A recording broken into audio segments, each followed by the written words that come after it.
বরবাদ movie করছে সাকিব ভাই ইদিকে পালকে নিয়ে। বরবাদ মুভির চেয়ে কোন অংশে নিশু ভাইয়ের দাগি মুভি ভালো হয়নি বলেন? দাগি মুভি ভালো হয়নি?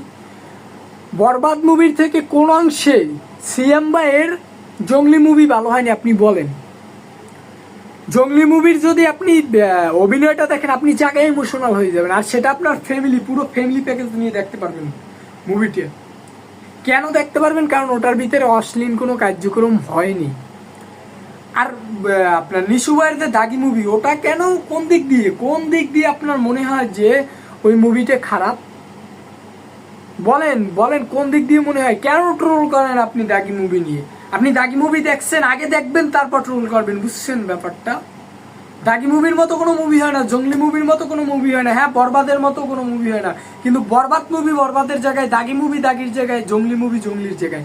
একটা মুভির এক একটা সিন, এক একটা মুভির এক এক রকমের অভিনয়, এক একটা মুভির এক এক রকমের কাহিনী, বুঝতে পারছেন আশা করি। বিশেষ করে আমি বরবাদ মুভিটাকে অর্থতলে সাপোর্ট করি না। হ্যাঁ মুভিটা ভালো হয়েছে, কিন্তু মুভিটাকে আমি সাপোর্ট করি না। কারণ কেন সাপোর্ট করি না? কারণ বাংলাদেশে এত নায়িকা থাকতে কেন সে ইন্ডিয়া থেকে নায়িকা আমদানি করলো?